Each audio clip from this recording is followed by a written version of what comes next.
Eliane is 32 years old and lives in Abidjan. She works at a communication agency and earns enough to support herself.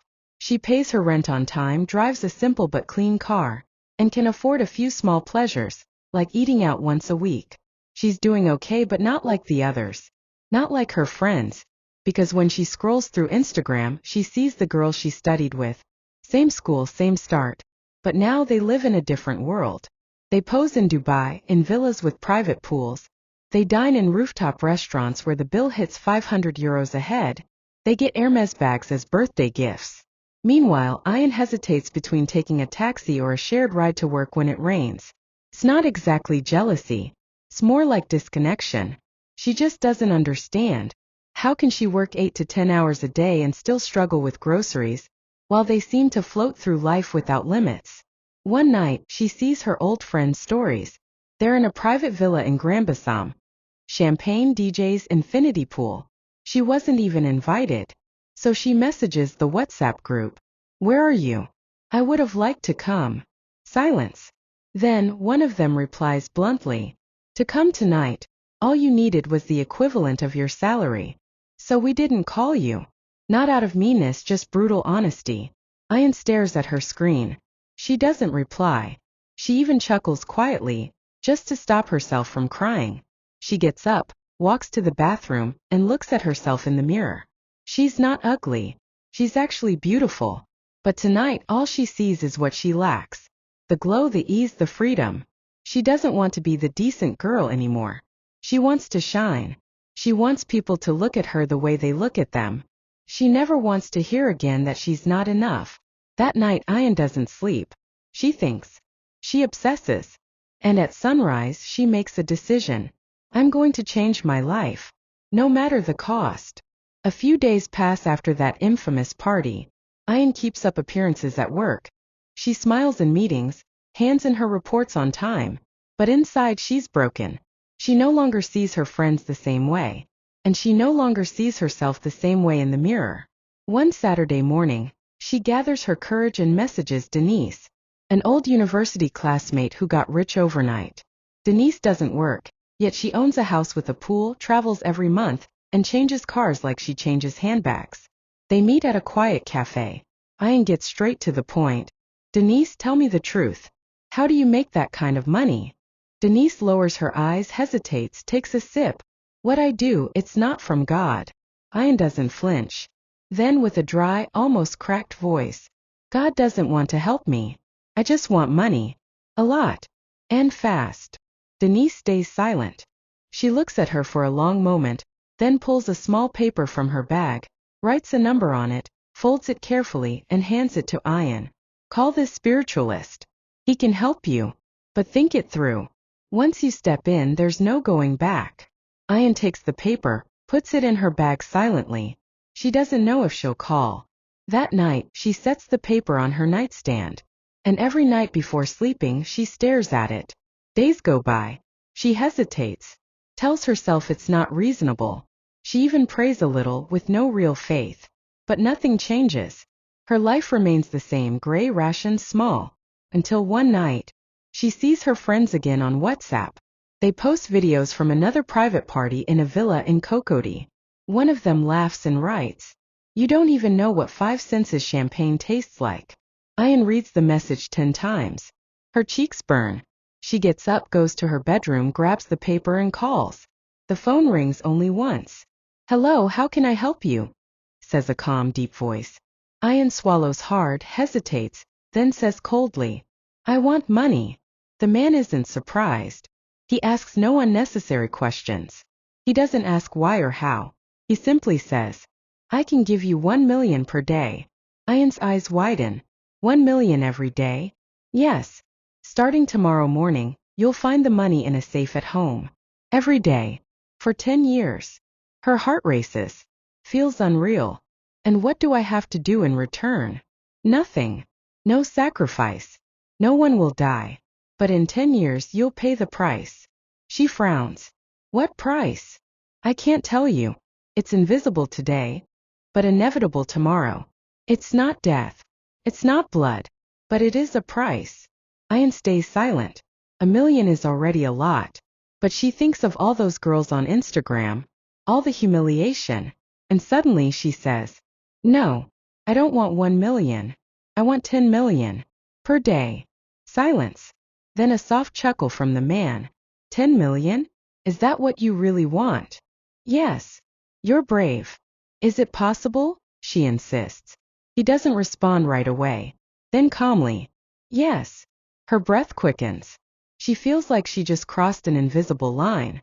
Give me your full name, your date of birth, and the exact time of your call, he says.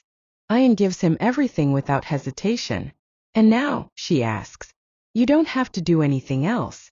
Tomorrow morning you'll receive your first chest, he says, then hangs up. No magic spell. No prayer. Just silence. She remains seated on her bed, phone in hand, her heart pounding in her chest. She barely sleeps that night. She made her choice. The next morning, Eliane opens her eyes, still tired from a sleepless night, but something has changed in the room. A strange light bathes the space.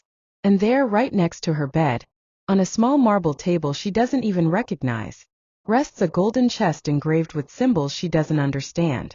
She freezes for a few seconds, then slowly gets up, reaches out her hand, opens the chest and screams. Inside, neatly stacked fresh, crisp banknotes. Perfectly arranged. 10 million. Exactly what she asked for. She screams, she cries, she falls to her knees. Then she laughs. She shouts.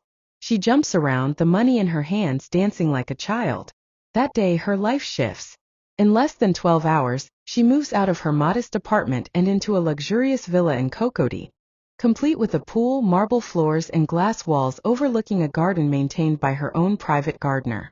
She buys a brand new German luxury car, redoes her entire wardrobe, hires a full-time photographer to manage her social media image. She goes viral. Her Instagram explodes. Millions of views, comments, DMs, boss lady, queen, inspiration, #goals. What amuses her the most? The girls who used to ignore her, the ones who mocked her, who never invited her to the parties, they come back one by one. Some message her. Others run into her and smile as if nothing ever happened. Sometimes Eliane responds, not with anger, not with revenge, just with one simple, calm, powerful phrase. You taught me the price of humiliation. Now I'll show you the cost of revenge. And she walks away, more beautiful, stronger, richer. She has finally become what she always dreamed of being. But what she doesn't know yet is this. The countdown has already begun. As soon as Eliane realizes that the money comes every day, she makes a clear decision. I will enjoy every second. No more surviving. Now she wants to live and shine bright. Destination 1, Dubai. Her first trip. And for Dubai? Not economy class, no way. She flies private first class. Lie flat seat. Champagne on board. A chauffeur awaits her at the airport, holding a name sign. Upon arrival, she checks into a suite at Burj Al Arab, with a panoramic sea view. The next day she rents a massive yacht. She throws a private party at sea, DJ, catering, influencers. All eyes on her. At noon she's photographed eating seafood on a glass table floating in the middle of the ocean, only accessible by jet ski. The photos go viral. Her caption? I no longer dine on land. The sea serves me now. Destination 2, New York. After Dubai she heads to New York. There she doesn't go shopping. She buys an entire floor in a luxury Manhattan hotel for 3 nights. She books a private helicopter ride around the Statue of Liberty. The videos look like a Hollywood movie. She's seen smiling, hair blowing in the wind, red dress flowing behind her, like an international star. Destination 3, Japan. Next, Tokyo. She rents out an entire restaurant just for herself, inviting a few local celebrities. But the highlight? That night, she pays an agency to display her face on the massive billboards of Shibuya Crossing during peak hours. Thousands of pedestrians look up and see her smiling on the giant screens. And she stands silently in the middle of the crowd, like a queen in her kingdom. Everywhere she goes, luxury follows. She only drives a Rolls-Royce Phantom, sometimes chauffeured by a man in a white suit, sometimes by herself, sunglasses on, music blasting. In Abidjan, Paris, Lagos, she becomes a living legend. Every night at the club she's the guest of honor. The doormen recognize her. The DJs shout her name on the mic. No one counts the bottles she orders, or the stacks of cash she throws in the air like confetti. One day, a luxury brand invites her to walk the runway in Paris. She accepts, and it's a sensation. She struts in a golden dress, glittering jewelry, in front of a crowd filled with celebrities, designers, and journalists. Magazines headline, "The mysterious African woman who conquered fashion overnight." But what shocks her the most? The attitude of her former friends, the ones who once looked down on her. Now they brag about knowing her. They tell everyone, "Oh, she's my girl. We grew up together. She always inspired me." Some even fake tears on camera. "We always knew she'd make it. We felt it in our hearts." Eliane watches them from afar. She says nothing. She just smiles. She knows she's become untouchable. And every morning a new chest arrives. Always golden. Always full. The banknotes are never the same. Sometimes smoother, sometimes heavier, sometimes slightly scented. But Eliane doesn't ask questions. She enjoys it. To her the past is gone. And luxury? It's her new normal. But while she lives the life of all the women she once envied, her body slowly begins to. Nothing alarming. Nothing visible. Not yet. 3 years have passed. Eliane is still at the top. More beautiful. More powerful. More visible. She just got back from a trip to Bali, where she swam with private dolphins and was welcomed like a head of state in a 5-star resort. But that morning something feels off. She's in her bathroom, standing in front of the mirror. A harsh natural light streams through the window, and for the first time, Eliane doesn't fully recognize herself. She leans in, frowns. What's that? Under her eyes, 2 hollows darker than usual. On the side of her face, a fine wrinkle she's never noticed before. She shakes her head, trying to convince herself. Jet lag. That's all. But that night, while removing her makeup after a party, she sees it again. Her eyes a little less sharp. Her skin a little less firm. Her glow dimmed. The next day, she calls her personal makeup artist. Adds more foundation under her eyes. Doubles the concealer. "I must look tired," she says with a forced smile. But even after 2 hours of prep, the mirror still betrays her. Her hands tremble slightly as she applies her lipstick. She watches old videos of herself 2 years ago. She was radiant. Stunning. Now there's a thin veil. Like a shadow on her face. A few days later, during brunch in Accra, a girl sitting next to her whispers, "You know, Eliane's still beautiful, but she's starting to look older than her age, no?" She pretends not to hear. But the word echoes. Old. She returns home. Removes her makeup slowly. Stares at her reflection. Then, for the first time in years, she speaks to herself. "It's nothing. Just a phase. A little fatigue. Tomorrow will be better." But deep down a more honest voice whispers, "What if this is the price he was talking about?" Eliane can no longer escape the truth in her reflection. Each day something new betrays her. A dark spot on her skin, a deeper wrinkle, a fatigue she can't shake off. Despite the luxury surrounding her, she finally breaks down. Alone in her room, shutters closed, tears on her face. She grabs her phone and dials the number. The same one. The sorcerer. He answers after a single ring, as if he were waiting. "Hello. It's Eliane. I knew you'd call back. What's happening to me? I'm changing. My face is falling. My hands are wrinkling. What's going on?" "It's simple," he says. "Time has arrived." Silence. Then in a calm, steady voice, "You are becoming old and frail. That's the price." "But how? So fast? It's only been 3 years.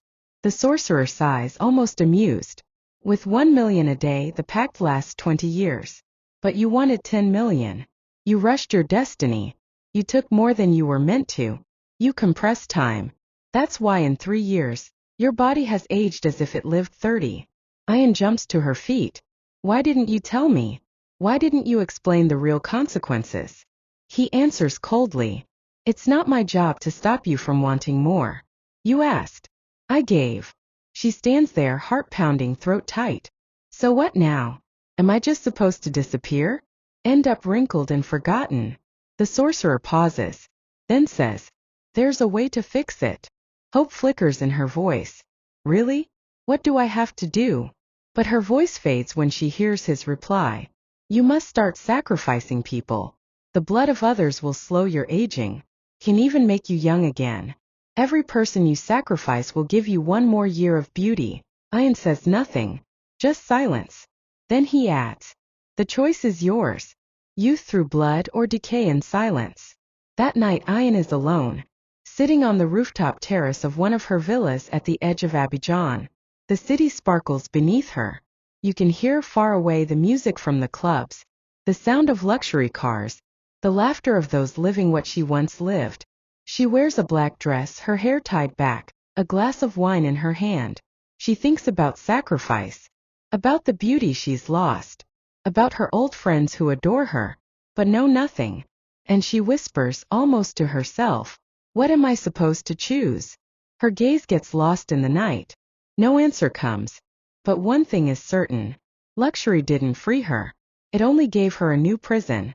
And now I ask you, if you were in her place, what would you do? Keep aging slowly in silence? Or sacrifice others to stay young and beautiful?